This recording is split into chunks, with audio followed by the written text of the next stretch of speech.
지구온난화, 말 뜻을 한번 생각해봐. 지구가 온난, 따뜻해진다라는 거야. 계속해서 지구상의 평균 대기의 온도가 상승을 하고 있죠. 상승을 하고 있는 현상을 지구온난화라고 하는데 이게 왜 문제가 되고 도대체 왜 따뜻해지느냐? 먼저 시험에 잘 나오는 원인부터 살펴보도록 하겠습니다.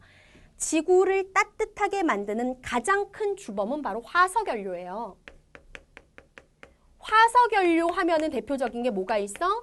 지구상의 각 나라들이 가장 많이 사용했던 석탄, 그리고 오늘날 가장 많이 사용하고 있는 석유. 석탄과 석유가 대표적인 화석연료야. 그러면 석탄하고 석유를 많이 사용하는데 왜 지구온난화가 발생을 한다라는 거냐? 석탄하고 석유를 우리가 사용을 하면, 연소시키면 거기서 CO2, 이산화탄소가 발생을 하게 되는데 이 이산화탄소가 어떤 역할을 하느냐? 쉽게 말해서 비닐하우스 안에 들어가면 되게 덥잖아. 왜냐하면 비닐이 바깥의 차가운 기온을 막아주는 역할을 하잖아요. 그렇죠? 안을 따뜻하게 하는 역할을 하잖아.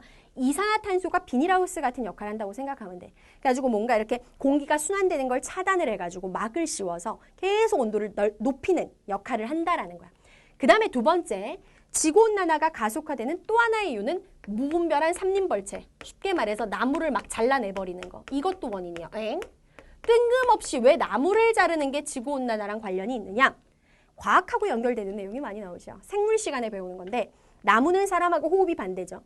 사람은 산소를 들이마시고 이산화탄소를 내뿜습니다. 반대로 나무는 이산화탄소를 흡수하고 산소를 내뿜어요. 그래서 우리가 숲에 들어가면 산소가 많아가지고 피톤 치드니 뭐 머리가 개운해지느니 이런 얘기 하잖아. 그럼 생각을 해봐. 나무가 이 나쁜 이산화탄소를 흡수하는 역할을 하는데 나무를 잘라버려. 그만큼 이산화탄소 흡수의 역할을 못하는 거야. 아, 대기 중에. 그럼 이산화탄소가 많아질 수밖에 없겠구나.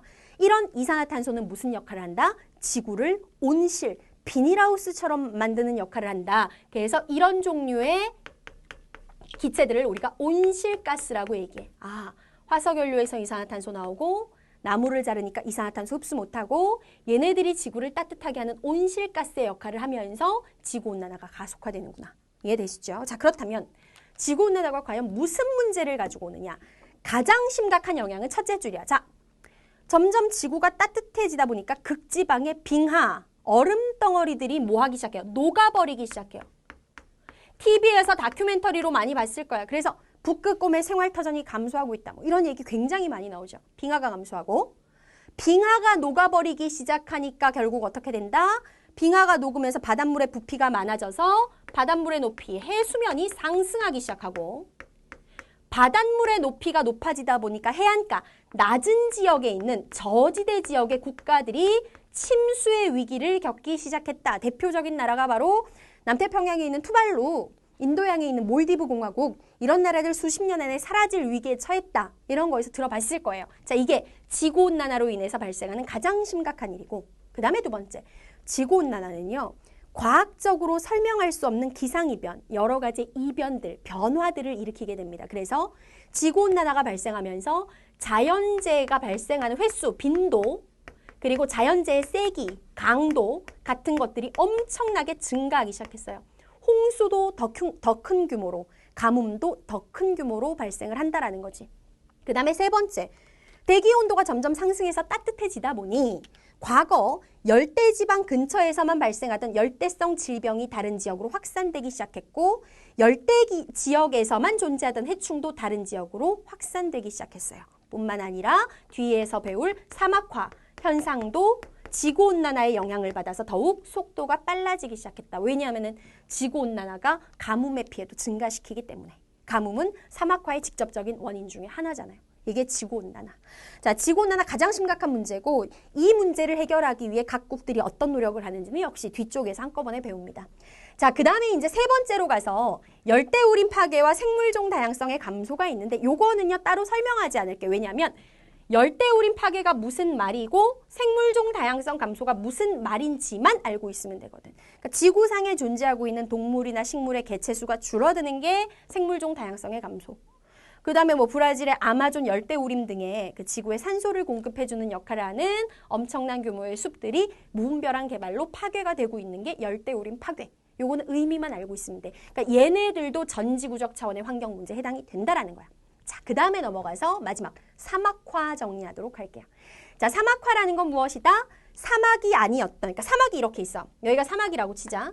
여기는 원래 사막이었는데 사막이 아닌 사막의 주변 가장자리 지역, 뭐 여기가 될 수도 있고 여기가 될 수도 있고 이런 지역들이 원래는 초원이었는데 사막으로 변해. 그러니까 사막이 점점점 넓어지는 거예요. 이렇게. 이러한 현상을 사막화 현상이다라고 얘기를 합니다. 자, 사막화 현상의 원인은 주관식 서술형으로 굉장히 잘 나와요.